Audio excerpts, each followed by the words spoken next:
kelompok ketiga yaitu victor. Mereka adalah para pemenang.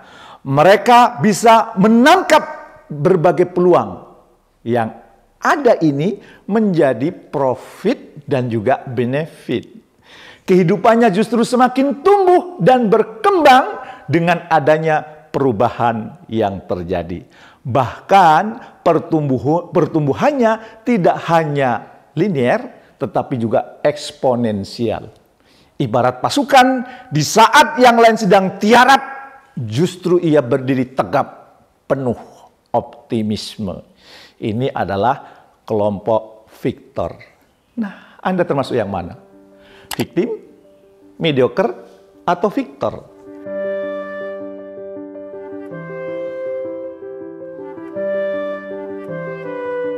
Assalamualaikum warahmatullahi wabarakatuh.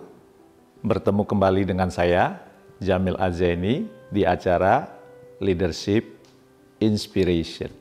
Semoga Anda semakin sukses, makin mulia. Harta, tahta, kata, cinta Anda semakin meningkat. Di saat yang bersamaan, harta, tahta, kata, cinta Anda menjadi sumber manfaat buat orang-orang sekitar Anda. Oke, selamat datang di tahun 2023. Di mana sebutan untuk tahun ini sangat beragam. Ada yang menyebut tahun resesi, tahun gelap, tahun politik karena mendekati pemilu tahun 2024. Ada pula yang menyebutnya tahun terang. Waspadalah dengan berbagai sebutan yang kita yakini. Karena keyakinan kita akan mempengaruhi tindakan kita. Dan tindakan yang berulang-ulang menjadi kebiasaan. Kebiasaan yang sudah mendarah daging menjadi karakter, dan karakter sangat mempengaruhi nasib seseorang. Jadi waspada ya menyebut tahun 2023 dengan sesuatu yang negatif. Maka saya mengajak Anda untuk optimis di tahun 2023. Mari kita yakinkan diri kita bahwa tahun 2023 adalah tahun munculnya banyak peluang, dan di dalam kata peluang itu ada kata uang. Insya Allah pada tahun 2023 kita lebih mudah mencari uang. Yakin? Yakin? Kita juga perlu menanamkan keyakinan bahwa tahun 2023 adalah tahun terang dan kebangkitan. Karena kita sudah punya banyak pengalaman menghadapi perubahan dan juga pandemi COVID-19.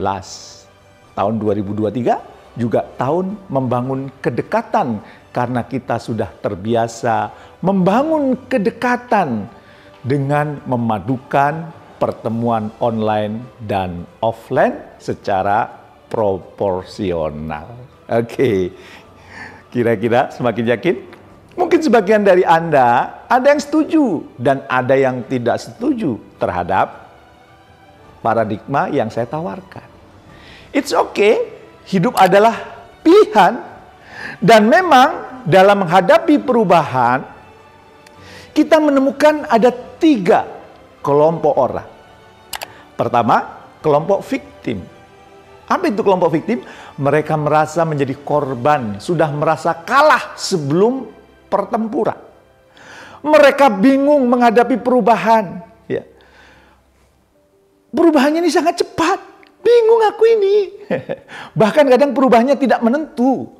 Dan mereka pun sangat pesimis menghadapi kehidupan. Itu kelompok yang pertama, victim.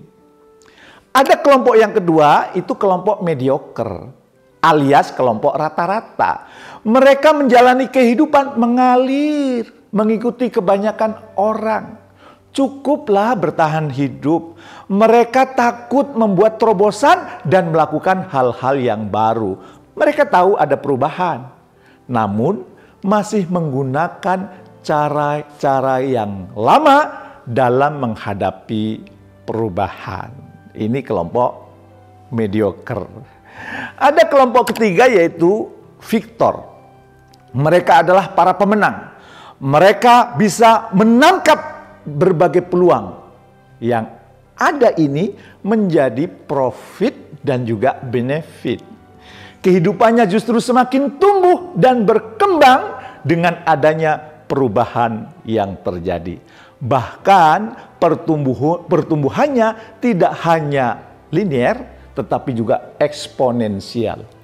Ibarat pasukan, di saat yang lain sedang tiarap, justru ia berdiri tegap, penuh optimisme. Ini adalah kelompok victor. Nah, Anda termasuk yang mana? Victim, mediocre, atau victor? Saya mengajak Anda untuk berkomitmen menjadi victor. Saya pun sedang berjuang untuk terus menjadi victor, berdiri tegak dengan tatapan mata berbinar dan optimisme, bisa menangkap banyak peluang untuk menjadi profit serta benefit yang terus melejit. Mau? Kalau mau, simak video ini sampai tuntas ya. Pertanyaannya, bagaimana kita bisa menjadi victor? Saya akan mencoba membuat formula yang didasari pengamatan saya, perenungan saya, dan juga pengalaman saya sebagai seorang yang berkecimpung dalam pengembangan sumber daya manusia di berbagai BUMN, perusahaan, UKM, usaha kecil miliaran, institusi, maupun organisasi-organisasi yang ada di Indonesia. Yang pertama, kalau kita ingin menjadi victor, maka memperjuangkan kehidupan terbaik. Semua victor yang saya kenal, mereka tidak hanya sekedar hidup, tetapi ada sesuatu yang mereka perjuangkan. Tentu yang diperjuangkan sangat variatif. Namun bila dirangkum, yang mereka perjuangkan adalah kehidupan yang semakin sukses, mulia. Sukses ditandai dengan semakin berlimpahnya harta, tingginya pengaruh, ilmunya yang semakin bertambah, dan juga dicintai banyak orang. Itu sukses. Sementara mulia ditandai dengan kesuksesan yang sudah diperoleh, tidak hanya untuk dirinya, tetapi menjadi sumber manfaat untuk orang-orang sekitarnya. Orang yang mulia adalah orang yang senang berbagi, senang mensupport dan menghebatkan orang lain, senang berbagi ilmu, dan senang memberi perhatian kepada orang-orang yang membutuhkan perhatian. Nah, kira-kira kehidupan sukses mulia seperti apa yang Anda perjuangkan? Atau dengan kata lain, untuk apa Anda hidup di muka bumi ini? Tentu tidak hanya sekedar hidup, tidur, makan. Nah, segera temukan kehidupan sukses mulia terbaik yang Anda perjuangkan. Atau temukan untuk apa Anda hidup di muka bumi ini. Karena saat Anda sudah memiliki sesuatu yang Anda perjuangkan, atau menemukan jawaban untuk apa Anda hidup di muka bumi ini, maka semuanya menjadi lebih indah dan menantang. Saat Anda bekerja atau berbisnis pun, Anda merasa tidak sedang bekerja, atau Anda merasa sedang berbisnis, tetapi sedang memperjuangkan kehidupan terbaik, sedang menuntaskan visi, misi di muka bumi ini. Dan itu menjadikan hidup kita semakin hidup, semakin asik. Yang kedua, temukan alasan yang kuat mengapa Anda ingin mewujudkan kehidupan terbaik tersebut. Secara rasional, apa yang Anda perjuangkan itu memang sesuatu yang sangat penting dan berharga bagi Anda, sehingga layak Anda perjuangkan. Apabila itu tercapai, kehidupan pribadi Anda semakin bermartabat, Anda menikmatinya, atau Anda semakin bahagia dan Anda semakin percaya diri menjalani kehidupan ini. Harus ada alasan rasional kenapa Anda memperjuangkan itu. Anda pun perlu memasukkan alasan emosional. Sesuatu yang membuat Anda merasa hidup Anda semakin berarti bila yang Anda perjuangkan terwujud. Ada legacy yang Anda tinggalkan. Ada kontribusi besar yang Anda persembahkan untuk komunitas Anda, untuk perusahaan Anda, untuk negeri Anda, bahkan untuk dunia. Keberadaan Anda membuat dunia jauh lebih baik. Itu akan membuat Anda semakin terpicu karena Anda punya alasan emosional. Bagi Anda yang beriman, masukkan alasan spiritual bahwa apa yang Anda lakukan adalah persembahan besar untuk Sang Maha Kekasih, Sang Maha Pencipta, sekaligus bisa dijadikan bekal untuk pulang ke kampung akhirat.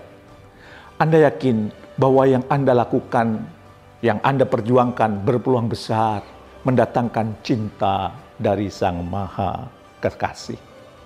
Perpaduan alasan rasional, alasan emosional, dan alasan spiritual akan membuat energi Anda semakin besar untuk mewujudkan kehidupan terbaik yang Anda perjuangkan.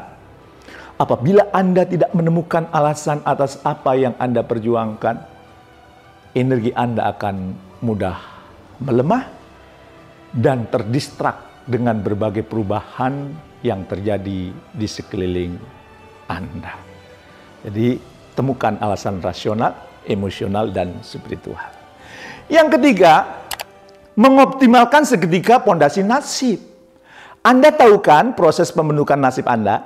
Sekedar menyegarkan ingatan Anda bahwa nasib Anda dipengaruhi oleh karakter Anda. Di mana karakter dipengaruhi oleh kebiasaan Anda. Kebiasaan Anda dipengaruhi oleh tindakan Anda. Dan tindakan Anda dipengaruhi oleh pikiran Anda. Dan pikiran Anda dipengaruhi oleh perasaan Anda. Oke, coba simak baik-baik tadi. Berdasarkan landasan ini, maka segitiga pondasi nasib itu ada 3. Yaitu perasaan, pikiran, dan tindakan. Tugas kita membuat agar ketiganya selalu positif, produktif, dan kontributif. Saat pondasi nasib Anda itu kuat, maka akan mempengaruhi kebiasaan dan karakter yang baik yang pada akhirnya menentukan nasib Anda di kemudian hari. Termasuk juga menentukan nasib saya di kemudian hari. Perasaan dan pikiran perlu terus diasah dengan terus berupaya membersihkan penyakit hati dan pikiran dari hal-hal yang negatif. Pikiran yang ada bukan hanya positif, tetapi juga growth mindset. Selalu yakin bahwa kapasitas diri dan karakter diri sesuatu yang bisa dilatihkan dan ditumbuhkan. Dan berkomitmen besar untuk selalu punya pikiran optimis. Orang bijak pernah berkata, jika kita berpikir bisa, pasti kita bisa. Jadi pikiran kita ini positif, produktif, kontributif, bisa bertumbuh dan sebagainya. Sementara tindakan positif perlu terus dilakukan secara berulang-ulang hingga kita benar-benar ahli di bidang yang kita tekuni. Pengulangan tindakan positif yang terus diperbaiki adalah ibu dari kemahiran atau keahlian. Segera temukan sesuatu yang Anda perjuangkan. Sekaligus temukan alasannya, baik alasan rasional, emosional, maupun alasan spiritual. Serta jangan lupa rawat dan optimalkan 3 pondasi nasib. Insya Allah Anda akan memasuki tahun 2023 dengan menjadi seorang victor. Mau?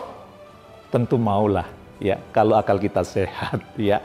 Tetaplah menjadi pemimpin yang benar-benar memimpin, dengan berkomitmen terus menjadi seorang victor. Sukses mulia untuk kita semua. Assalamualaikum warahmatullahi wabarakatuh.